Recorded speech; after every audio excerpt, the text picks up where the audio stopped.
Nazareno Balani ci ha rimostrato proprio il momento in cui ha cambiato marcia Locatelli, ha lasciato sul posto il resto del gruppo. Adesso la salita non è più così pendente come quella del momento dello strappo, continua nel suo tentativo e qua vediamo gli uomini all'inseguimento di Locatelli, mentre la nostra moto ripresa risale. Quello invece era uno degli atleti che si è staccato ed è rimasto indietro. Vedete come si è sgretolato di fatto il gruppo dei corridori. Ecco Locatelli, controlla la situazione, continua a pedalare a tutta, ogni tanto si volta. Siamo in una fase di falso piano.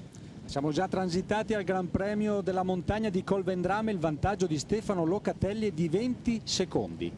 20 secondi non sono tantissimi, ricordiamo che dall'inizio della salita all'arrivo mancano meno di 6 km. Ecco, la grafica anche ci indica il vantaggio all'inseguimento di Stefano Locatelli. Ci sono 3 corridori, 2 di questi sono della Zalf Desirée Fior, vale a dire Enrico Battaglini e Stefano Agostini, insieme a loro Tommaso Salvetti. E poi anche Luca Benedetti. Sono 4 i corridori: Benedetti, Salvetti e i 2 della Zalf, che sono Battaglini, che va a scattare in questo momento, e Agostini.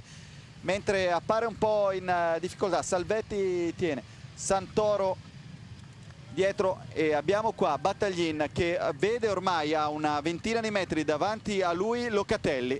E qua rivediamo lo scatto di Battaglin, ci ripropone Nazareno Balani, parte anche lui, mentre invece Santoro sembra non riuscire a tenere la ruota dei suoi compagni di inseguimento a Locatelli, che in questo momento è davanti anche lui, a però tutti. ha faticato anche lui, vedi che si è indurita l'azione, mentre sta rivedendo molto forte Battaglin. Abbiamo visto che con il suo scatto Battaglin ha indotto il corridore con il numero 112 Antonio Santoro, che è riuscito a rimanere con i migliori, a staccarsi. Siamo ormai in cima al Gran Premio della montagna, 5 km all'arrivo. Allora, Locatelli e Battaglin erano 2 grandissimi favoriti alla vigilia e sono lì a giocarsi. Ecco che parlano fra di loro. Cosa possono essersi detti? Cosa può aver detto Battaglin a Locatelli? Ma io credo che Battaglin soprattutto stia controllando Agostini, che è dietro, quindi sarebbe importante per Battaglin che potesse rientrare il compagno di squadra. Giustamente Locatelli, vedi, non tira perché Battaglin è più veloce, quindi non ha nessun interesse a tirare. In questo modo favoriscono naturalmente Salvetti, il rientro degli inseguitori. Salvetti che prova a rientrare su Battaglin e Locatelli.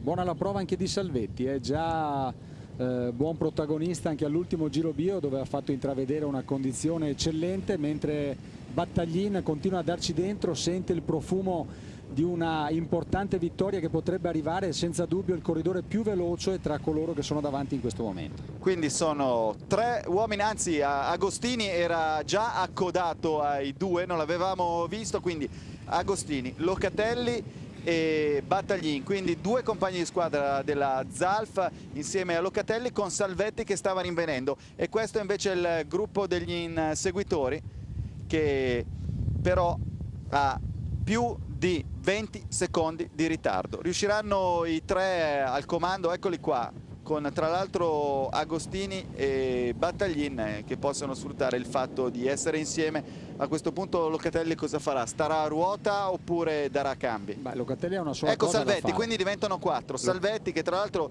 dicevi te ottimo protagonista, va ricordato che lui è stato sfortunatissimo, una caduta in volata e per lui delle vertebre rotte, quindi è rientrato a partecipare alle corse a metà maggio. Ha partecipato al Giro Bio, ha trovato una condizione importante e ora è lì davanti a giocarsi il campionato italiano. Vedete, Battaglin porta ancora i segni di una caduta al Giro Bio, appunto, che ne ha condizionato naturalmente il rendimento in quella corsa. Nonostante ciò ha recuperato veramente bene e ora è il più attivo tra i 4 di testa, probabilmente proprio in appoggio al compagno di squadra Agostini. Sono loro 2 che stanno dando l'impulso più importante a questo tentativo. Giustamente si mantengono un po' più sulle loro Locatelli e Salvetti. 4 chilometri al traguardo, di questo 3 chilometri al traguardo, scusate.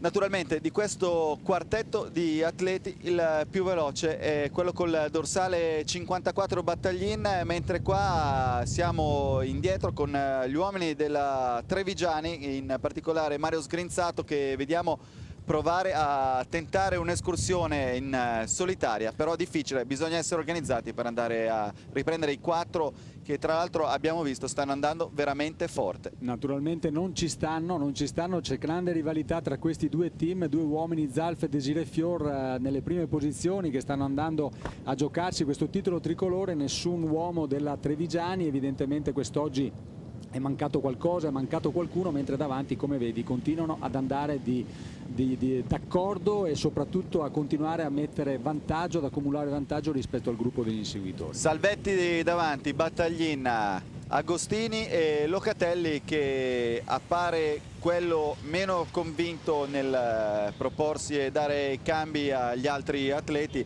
questo perché è il più lento e quindi sarebbe battuto in partenza in caso di un arrivo in volata. 2 chilometri all'arrivo a Pieve di Soligo, e intanto continua il tentativo solitario di Mario Sgrinzato, che però capisce che non può andare molto lontano, infatti si volta e a questo punto riparte ancora Omar Lombardi.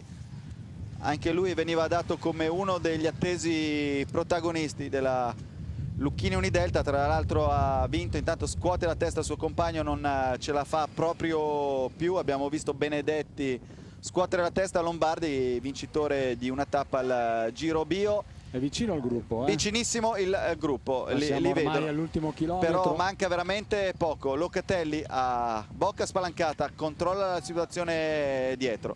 Ora anche lui sta correndo per un piazzamento. Ecco Battaglin che è partito, Battaglin è partito, Locatelli si porta subito sulla sua ruota, poi Salvetti e Agostini. Battaglin ha visto il gruppo che rinveniva a forte velocità, ha voluto dare un impulso al quartetto di testa. Locatelli si riporta subito sulla sua ruota. Locatelli molto attento, potrebbe essere uno degli uomini che potrebbe tentare qualcosa nell'ultimo chilometro, che ricordiamolo, tra l'altro la strada è in leggera pendenza, mentre stringe gli scarpini Gianmarco Agostini e siamo all'ultimo chilometro. Ultimo chilometro, abbiamo visto Battaglin voltarsi e iniziare a parlare con il suo compagno Agostini, che infatti l'ha subito sopravanzato. Allora Salvetti, Agostini 58 si volta ancora per controllare la posizione del suo compagno di squadra Battaglin, poi Salvetti con Locatelli in quarta posizione in questo momento. Controllano anche la posizione del gruppo che sta rinvenendo dietro, gruppo trascinato dagli uomini della Lucchini Unidelta con Lombardi davanti a tutti.